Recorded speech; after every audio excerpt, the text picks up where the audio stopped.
Good morning. Here we are, the end of September. How are people dealing with change? Today's special guest is Ron Cooper, Washington, D.C. area. He's an expert at executive management, as a trusted coach, counselor, trainer. The Cooper culture is his calling. He and Marty Cooper, for years, have built a successful practice, consulting, training, a lot of hard work. But it brings a lifetime of experience in helping others deal with change. So how should it be communicated in today's work environment and the workplaces today? Lots going on today. Ron Cooper will discuss with me, for your benefit, a global perspective, a business perspective. Not everybody wants change. Not everybody deals with change coming from above in a positive way. Ron understands this. He's going to help us understand the complexity of it and how people can change, and how he, as an executive, as a leader, has been and continues to deal with people who are not quick on the uptake. Excuse me, even resistant. So we'll be right back with our program today. I think you'll find it really interesting and, I believe, very useful in your business. So we'll be right back.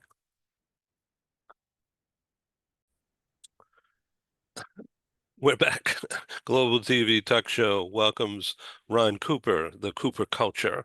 We have a frequent flyer. We have a frequent appointment on Thursdays for Ron and I, and perhaps others, to get together for a conversation, executive level conversation that is basically unscripted. It's well organized, but unscripted on purpose. We want the viability of spontaneity and honesty and authenticity to come through. Can't think of a better example for authenticity as Ron Cooper. Welcome again, sir. Ed, thank you so much. It's always a pleasure to interact with you one-on-one or one in a group, whatever might be. Ed, I want to advance yesterday's topic. And for those listeners, viewers who did not see or know about yesterday, it included Stephen Howard, Philip, you, and we're talking about change. And I want to address organizational and family change, but change in its broad context. How can we affect change? And I want to focus our scope on having civil discourse, civil debate, civil conversations, to where even though we might vehemently disagree with each other, we can do so civilly, meaning we're not going to yell, curse, get angry with each other, maybe seek retribution. And I'm going to say, in the context of seeking retribution, as recently as yesterday, being September 24th, 2025, there was a shooting in Dallas, Texas. And it was a person, 29-year-old, from the rooftop who felt it was necessary, and we may never learn what the reason was, but he felt it was appropriate to be on the rooftop and shoot. From what I have read, and I hope what I'm about to say is accurate, detainees who were in an ICE facility. They were not ICE officials, from what I understand, but irrespective of who was involved, this person felt it was appropriate to seek retribution at the end of a gun barrel. And Ed, those are kind of the extremes of retribution, but yet we've had instances very well known of gun shootings, assassination attempts, successful assassinations.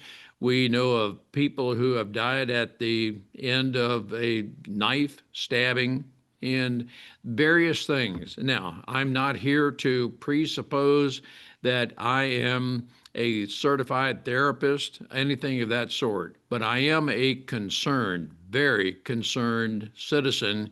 I'm coming from the perspective, Ed, that can we possibly positively inspire and influence some people? Now, I'm not under any delusion I can influence positively all people, but can we influence some people to the point where we can help some people achieve civil discourse, civil debate, while still being friendly and not seek retribution with each other? Now, let me say very quickly, I am not under any delusion, such as, just to mention some names that are possibly well known amongst your audience, I am not under any delusion that the late Rush Limbaugh could ever be converted to think like Alexandria Ocasio Cortez. Two very different, distinctly different people. Similarly, I am certainly not under any delusion that Maxine Waters could be converted to think on my own effort, just on my own effort. I'm not under any delusion that Maxine Waters could be thought to think and act like the late Reverend Billy Graham. So I'm not trying to make a judgmental statement. I just know that through my own effort, there are some things that could not happen. I do believe that through perhaps divine intervention, things can happen. But I do believe, Ed, in this context, I can be, and I feel a calling to be a catalyst to affect positive transformation. Now, somewhat of a dialogue, somewhat of a diatribe, but what I meant to say is diatribe, not dialogue. But I want to advance what Stephen Howard said yesterday, just one aspect of that. I do believe there is a graduated scale, if I could use that term. There are those on the bottom, if you will, or at least one end, let's just say one end, that are totally recalcitrant. They don't believe in what I believe in. They will do everything they can to undermine and defeat everything I'm saying with an idea that represents a change in an organization.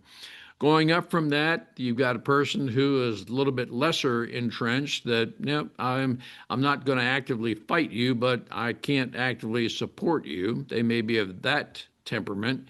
You've got the person who's middle of the road. Well, don't know whether I support or not support. I'll just remain silent, wait and see. You have another person further on the scale who is, yep, I'm not quite an evangelist, but yeah, this all sounds good. That I'm willing to listen, and I could be converted to that quote, as Stephen Howard mentioned, the evangelist, so to speak, that I'm all in. And with this change that I am recommending for my family and or organization.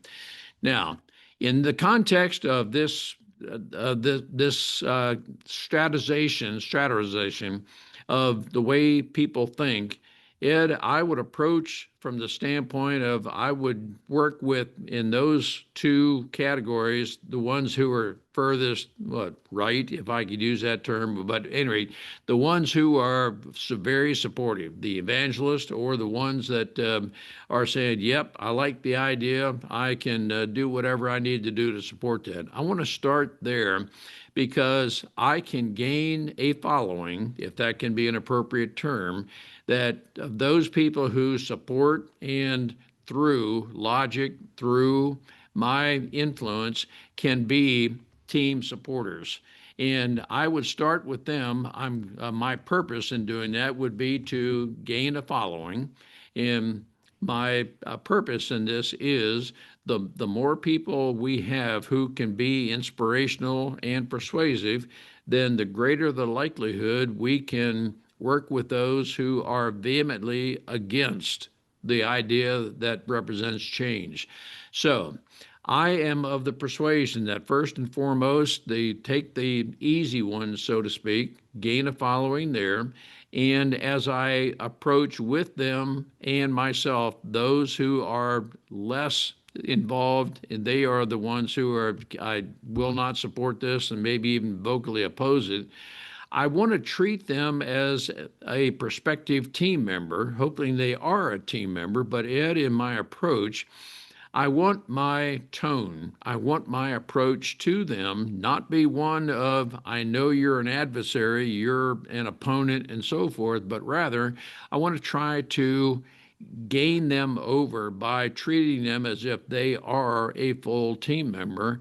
And with these people, I believe I will spend maybe 90% of my time listening rather than talking because I want to know their perspective. I want to know they are heard. I want to know why it is they cannot support the change I'm recommending. And by listening to them, I give them a voice. I may or may not advocate whatever it is they represent, the reason they can't support me. But in all cases, Ed, I want to support them in a tone of, I believe you are or can be a team member. And by team member, I'm somewhat of a sports analogy, but I am referring to those who can align with my thoughts and they can support. I want to treat them as if they can be. You actually are a part of the team. We just happen to maybe vehemently disagree on whatever the current topic is. But Ed, I want to spend the time to speak with those people. I want them to know, and let's just say it's you and me that we disagree vehemently on whatever topic it is. I want to listen to you as to why you disagree with me. And I want to know that I want you to know you are heard. I hear you. Now, I may not agree with everything you say, but if I disagree with you, I don't want that disagreement to be in a disagreeable tone.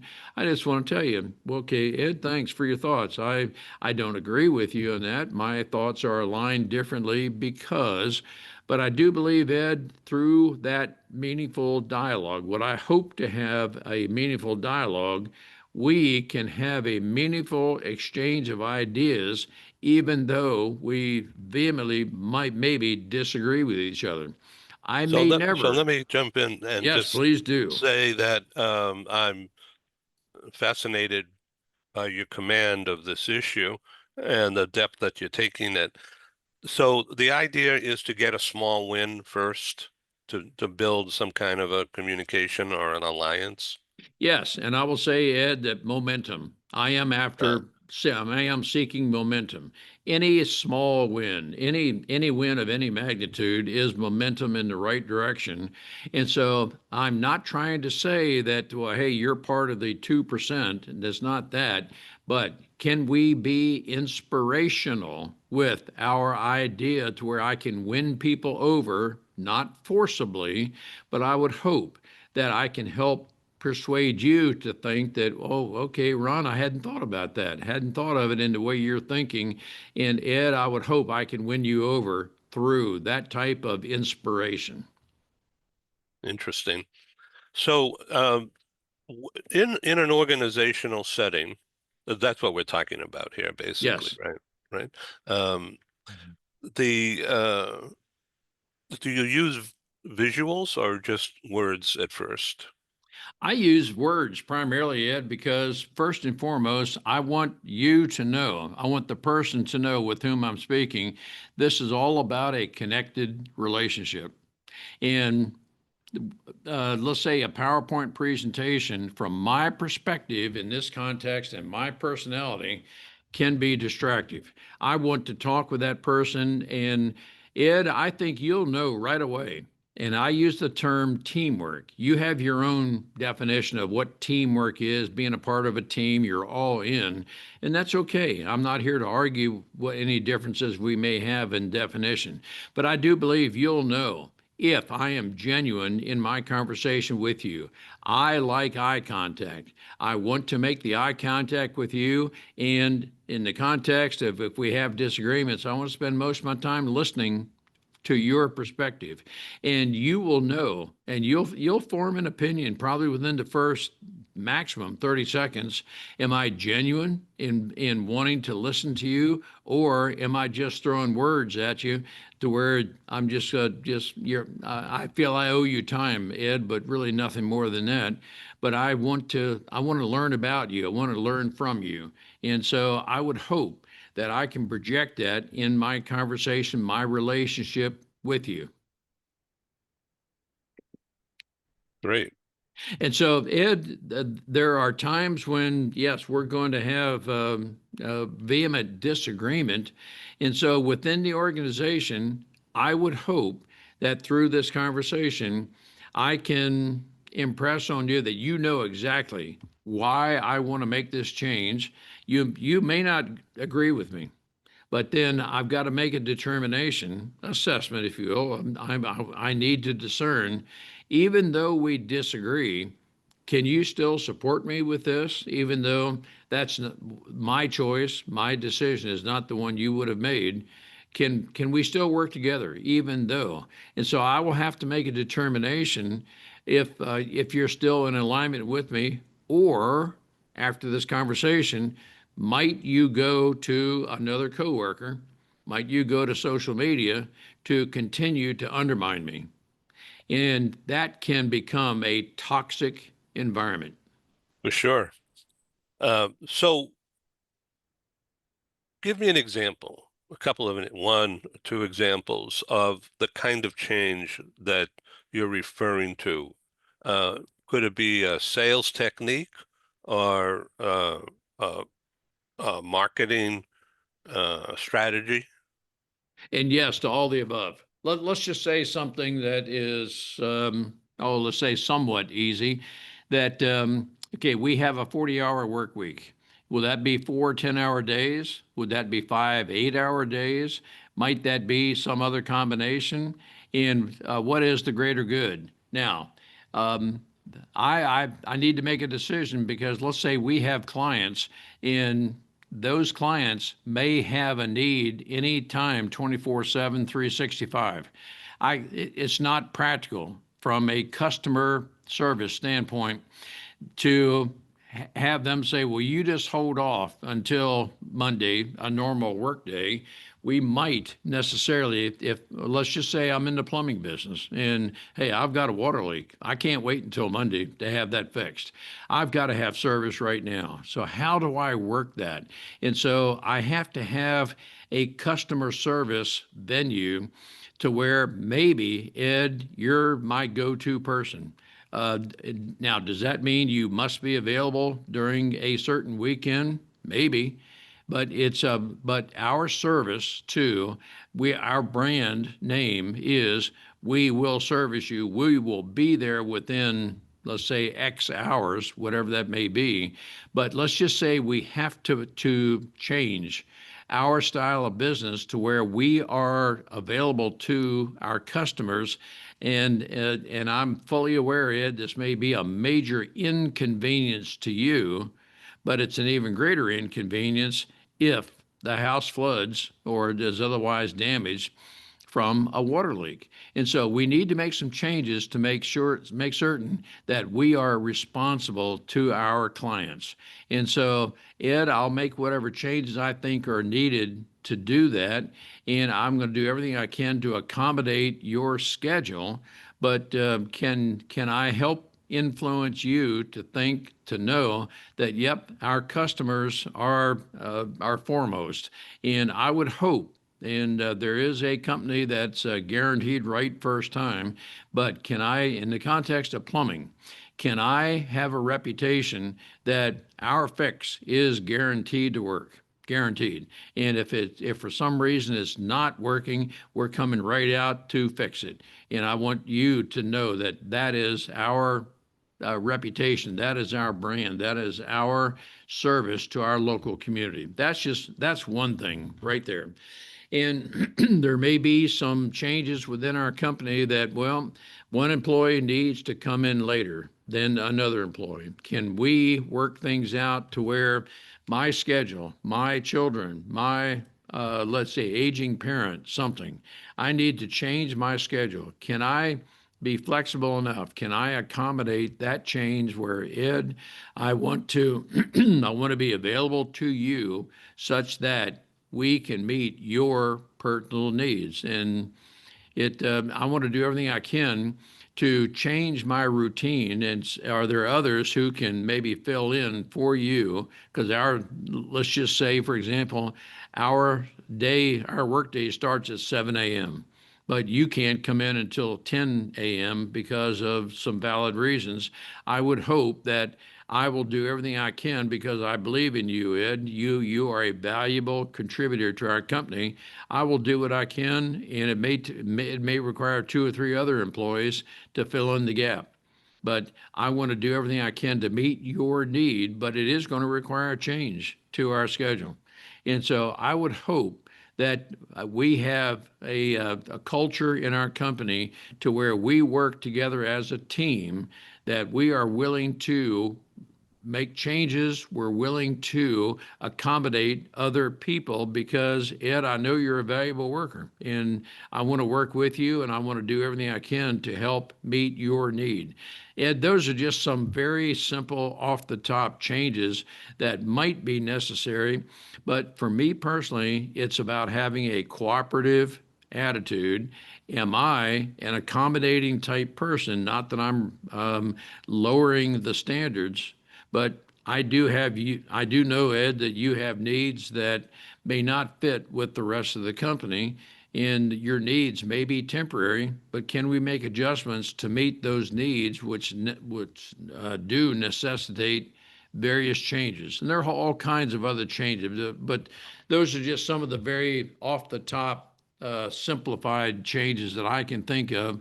Are there changes, Ed, that you've either encountered or you're thinking of that are more difficult, much more difficult than that? I've been in my own shop and in my own consultancy and TV, and radio conferences. I've just been on my own for so long. If I need to make a change, I just do it, and I don't answer to anybody other than my Okay. customer. And Ed, in some cases, that's the way some of us need to be. We need to be self-employed. That I am not subservient to, if that could be an appropriate term, but I really want to be in total control of my schedule. And I would say that, yes, I would do everything I can if you were one of my employees and you could function in life best. Your greatest life satisfaction and fulfillment would be self-employment. I would help you do that. And so I would hate to give you up, but yet I know what fulfillment is. To be totally fulfilled at what you do, you will function best when you are. And so in that case, Ed, I would help you to do whatever I can do to help you function at your very best. And you may feel that at this time in your life, you feel you need to move on to another chapter, so to speak. So people sign up for a job. They want the money. They want the prestige. They probably like the work, but it's the conditions under which the employment happens. That's basically, as you as the leader, you dictate, but you want cooperation, but you're the leader. No, you're right, Ed. And I choose not to use the word dictate, and I don't mean that I'm not trying to imply that you advocate being a dictator. The term fascist and all this kind of stuff comes about, but yes, I am responsible for my company, my family. I am responsible for those under my circle of influence. So, yes, I am responsible for those people. I do want to think globally about their greater good. I do have a company that needs to be profitable. And so I cannot continue with the negative cash flow. So if I'm in a situation of negative cash flow, I've got to determine why. I've got to change that because other people with my staff members are dependent on an income. And so I've got to make certain that I am thinking beyond myself. I'm thinking to them. So what changes might we need to make to ensure your viability in the company? Now, that's all about a culture. Ed, I can point to various statistics that there are those who will stay with me, you, any company, because of the culture, even though somebody else down the street might be able to pay them more. People stay with or leave a company primarily because of people, not money. People. And so, in that context, Ed, I want to make sure you know I value you, not placating you. I don't want to patronize you. I want you to know, and Ken Lloyd has addressed this numerous times, numerous ways, but I want to applaud you for the work you're doing and primarily the reason for. And what was Ed? You had a great conversation with, and whatever you did with that person helped change them in a very positive way. I want to be very specific about your contributions to the company. I want to make sure I'm not saying this in a patronizing way, but in a meaningful way. And we can't, it's not appropriate, it's less appropriate to wait for that annual review to do that, but more so appropriate, hey, the proverbial 17 seconds right now at the coffee bar. Ed, I really appreciate everything you've done, and your message too was very helpful to that person. So any of those number of things, Ed, that's all a matter of culture. And but when we have the right culture, I think we can do a lot of very positive things. In the overall context of this conversation is civil discourse. Can we purpose to work with each other in a way where we will civilly discuss matters? Ed, you and I have talked about it before, and I would hope that one of the very core values we have in our company, in our relationship, is we will never denigrate each other. And I'm talking about I will never consciously devalue your character. I will never do that behind your back, and I will never do that to you personally.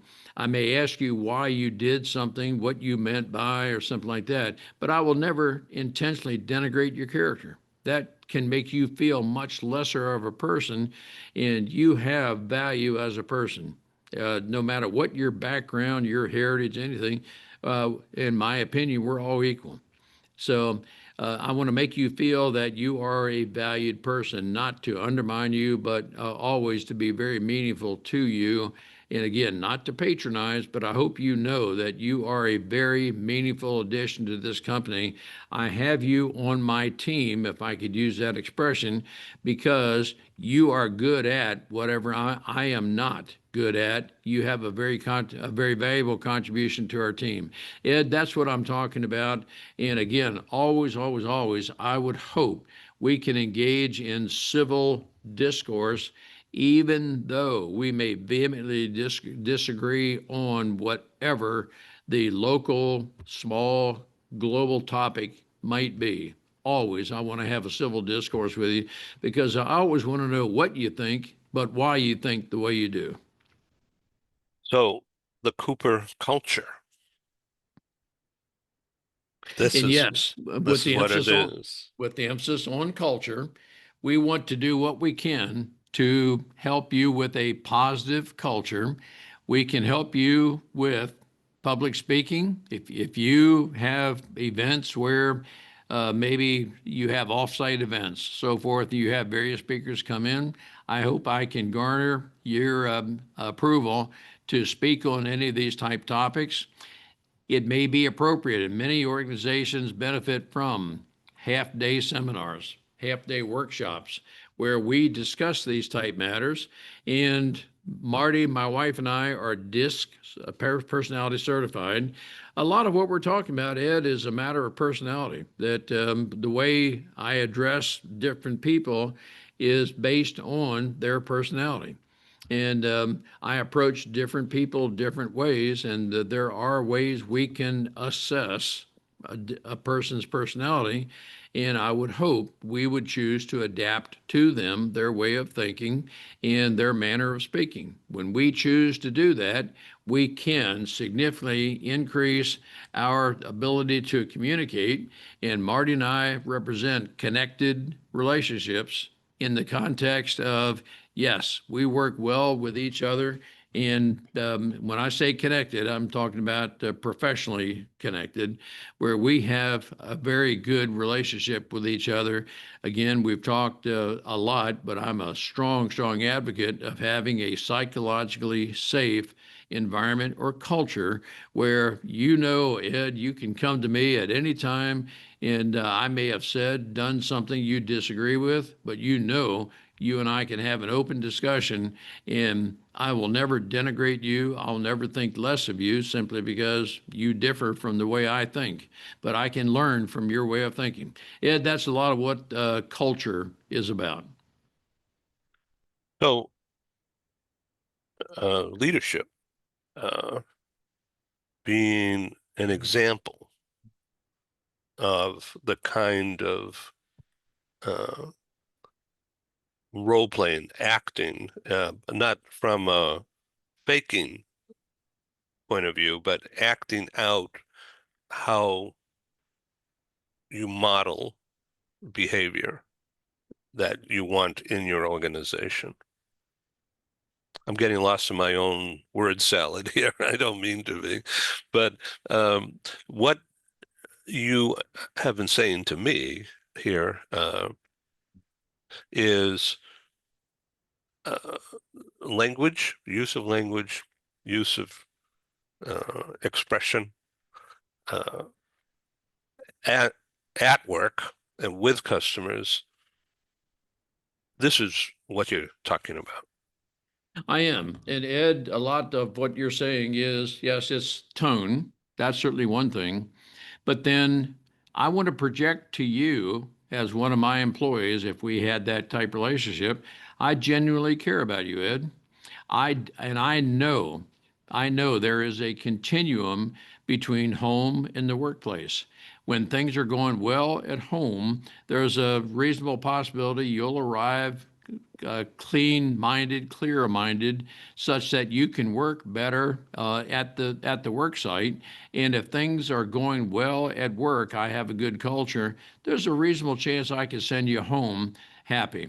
Now, I talk about harmony in the workplace. Stephen Howard, again, talks about humany, but the combination of human harmony, which means not everything is going to go well all the time, but we have people and processes in place. The harmony is we will discuss whatever it is that can be made better. I'm a believer always that people and processes can improve.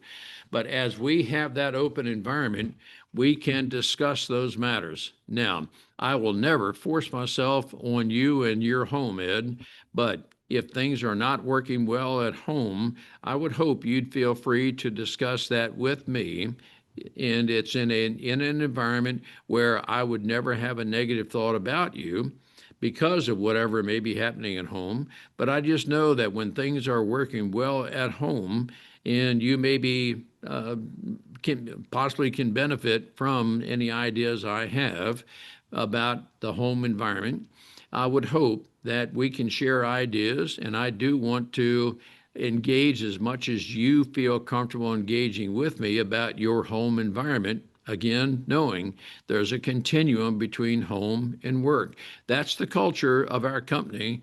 That's the culture I want to be known as. That is a branding statement right there. But Ed, when you know with certainty, I do genuinely care about you, your family, everything about you. And I want to be available to you, not forcibly, but I want you to know that I'm available to you to discuss anything at home because I know of this continuum. And when we have that kind of culture, that relationship, that trust with each other, I know with certainty we are going to have a long-term, valuable relationship. And that's the way we function best. That I know with 100% certainty. Statistics bear it, and I can give you a lot of other proof that bear out to what I'm saying. So as we come to a close here in the next few minutes, what about when people, when you're having a problem with a person, uh, that they are a non-believer in something that matters to you? Uh, do you cut the relationship or try to uh, steer or investigate more about that denial of non-acceptance of what you're preaching? A multifaceted response to your question, Ed, that may be the topic for next week's conversation. That let's assume, in the context of the scale, as we talked about in the very beginning, I've got a person who doesn't believe in, they don't support, and they will do everything they can to undermine the idea I have. I do want to work with this person. And as Stephen Howard said, you can only graduate this person from, oh, if I could use the term bottom to an improvement in mindset, it's one step at a time and it's going to take time. Now, my opinion is if this person does not want to converse, this person is unpersuadable, this person's values do not align with those of my company. That is, one of those values is we will never denigrate each other. We will speak with each other first. If you can't align with any of those values, and again, what are the core values? What are peripheral topics? I'll have to make a decision whether you stay with my company. And if the decision is, Ed, that it just seems that your values are very askew of my company values, I will do what I can to, I'm not going to just throw you off into the bushes. I will offer to try to find better employment for you. You may work better with the company down the street.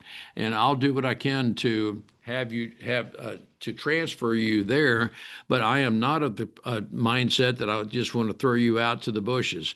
I'll offer to help you, Ed, and you may say, nope, don't want your offer, Ron. I just want to get away from here. Okay, that's your choice, Ed. And so now, how do you work with a person like that? And that's a topic for maybe next week's conversation, Ed. And I do believe in a values aligned company. How can you be relatively certain, have a high degree of certainty, you are bringing on the right people who share your values? This has just been a wonderful conversation and a learning experience for me, and I'm hopeful that the audience, the business audience, uh, from the distribution that I organize for this, will tune in, uh, read the transcript notes, and listen to the audio. Some people will learn differently, right? Some people want to hear, some people want to read, other people love this TV style. Yeah, and I'll say this very quickly, Ed. I am not of the persuasion that I can change anybody and everybody. There's some people who vehemently will not change. And so I can help inspire those who are willing to be open for change, those who say, nope, never again. I'm not of the persuasion that I can and will change you because I think you determine if you want to change. That's strictly your choice. So find out more at thecooperculture.com. And you can send an email to me, Ron, RON, at thecooperculture.com. I do encourage dialogue, and I dialogue very well with those of differing opinions. I welcome your dialogue, even if you disagree with me. Thank you for being on Global TV Talk Show. Thank you, Ed. Have a good one. Thank you. Bye-bye. Bye.